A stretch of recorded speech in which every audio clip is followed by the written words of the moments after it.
Alright, guys. Okay, 5, 4, 3, 2. Action.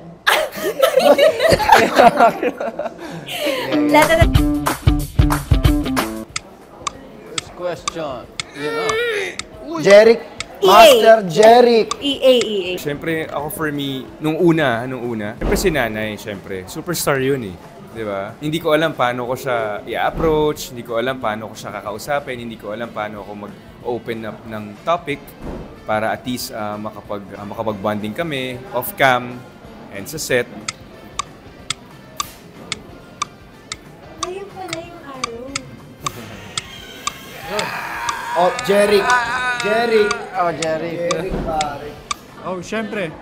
Yes. Marami na nagusto ko ako kasi syempre kailangan mo rin kilalanin kung sino yung mga totoong sumusuporta sa'yo. Kasi kailangan mong ibalik din yung suporta nila. So kailangan somehow, hindi naman sa level lang na makikita mo lang sila, papa-picture lang. So dapat pag nakita mo ulit sila, kilala mo naman sila.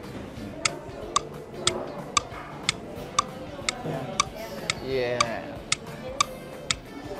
Bianca. Yes! Of course! Sarap kayo umutot.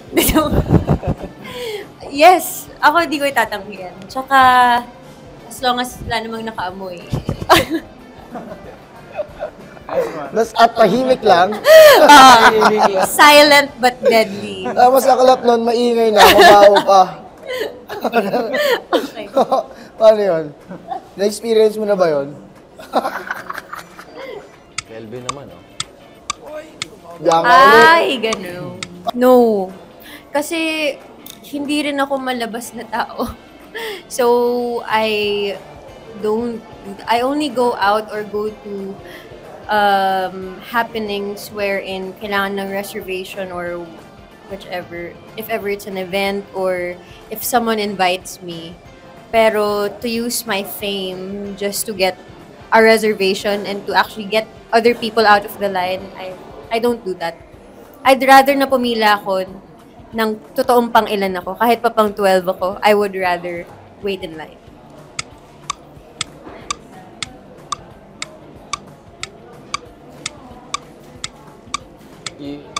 Bianca ulit, suki ka. Suki ka. Alam ko na yan. Alam ko na yan. Marami yun. Siguro, number 1 is... Ang dami. Can I give 3? 1 is... insensitivity inside a room. Especially when it reaches the level of disrespect. 2 is sutsot at kalabit. Ay, dalawang... Ayoko yun eh. Yung... O kaya yung...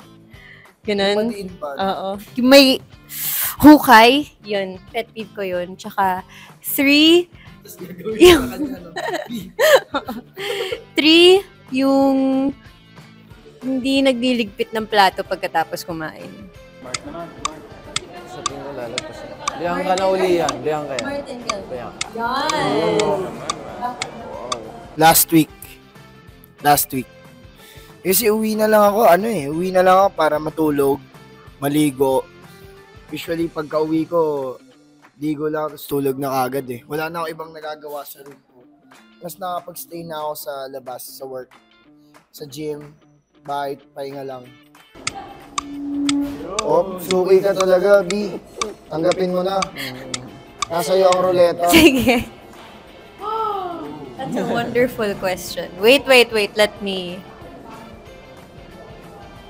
Calamares and strawberry ice cream. Yes. Together. Because I've tried it. And then I wanted to remember what it looked like. So I searched it if other people have tried it. Random. Random. Okay. Si Jeric yata yun. Martin yan, Martin.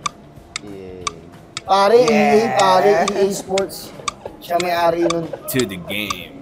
Yung tulog ako na hindi ko alam na nakanganga ako. Tapos may magpipicture sa akin. Tapos pagising ko, siguro habang nag-makeup, may makeup pa na, papakita sa akin na nakanganga ako. So, for me yun. Sino ang susunod? EA ulit. Martin. EA yan. EA Sports. Siyempre, oo naman. Yung Kasi ako yung tao na, syempre gusto ko updated din yung mga pics or something, di ba? So, and syempre, ako yung tao na concerned sa career, o ano ba yung nasa pagginugal ako ng mga tao, di ba? So, syempre naman. Ako, yung dati kong itsura. Nung kakapanalo ko na lang Mr. Pogi. So, syempre, Picture natin. kahit pa paano masarap pa rin balikan kung saan ako nagmula. Paikutin mo. Paikutin mo. Grabe naman. Paikutin mo. Oh, paikutin mo. May daya, ah. Parang tornado yun. Wala. EA yan. Pare. Martin. Sige, patas yan, ha. Okay. Una sa lahat, kasi yung henerasyon talaga nung idol kong si EA, gusto kong kasi parte ako nun nung era na yun sa GMA.